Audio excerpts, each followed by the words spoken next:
lé o ọwọ́ àwọn ọlọ́pàá ti tẹ obìnrin kan. Obìnrin yìí jẹ́ ọ̀kan lára àwọn afurasí. Wọ́n fura pé ó ní ìbáṣepọ̀ pẹ̀lú àwọn tó pa nọ́ọ̀sì olóyún kan.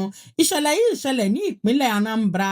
Ọlọ́pàá sọ pé wọ́n gé òkú nọ́ọ̀sì náà wẹ́lẹ́wẹ́lẹ́, wọ́n sì ń ta ẹ̀yà ara rẹ̀ fún àwọn babaláwo. Ìṣẹ̀lẹ̀ ìbànújẹ́ yìí ṣẹlẹ̀ ní agbègbè Ògbúnìke ní ìjọba ìbílẹ̀ Oyi ní ìpínlẹ̀ Anambra.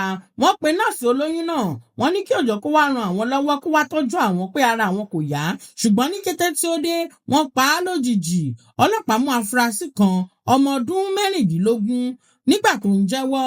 Ó sọ pé òun ni ọ̀rẹ́bìnrin ọ̀kan lára àwọn tó pa nọ́ọ̀sì náà. Ó ní wọ́n ránṣẹ́ sí òun láti wá fọ ẹ̀jẹ̀ nọ́ọ̀sì náà lẹ́yìn tí wọ́n pa á.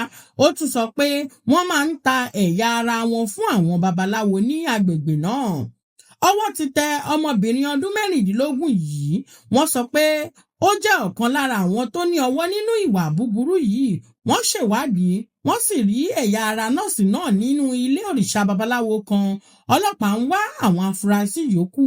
Wọ́n tún ń wá àwọn babaláwo tọ́jọ́ ń ṣiṣẹ́ pọ̀. Kọmíṣánná ọlọ́pàá rọ aráàlú pé kí wọ́n ran àwọn lọ́wọ́. Ọlọ́pàá ní ẹnikẹ́ni tó bá ń fún àwọn ní ìròyìn yóò wà lábẹ́ ààbò. Orísun ìròyìn BBC Yorùbá. Kí ni èrò yín lórí ìṣẹ̀lẹ̀ yìí? Ẹ kọ sí abala àlàyé.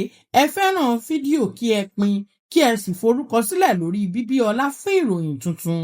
Ẹ ṣé, ó dìgbà.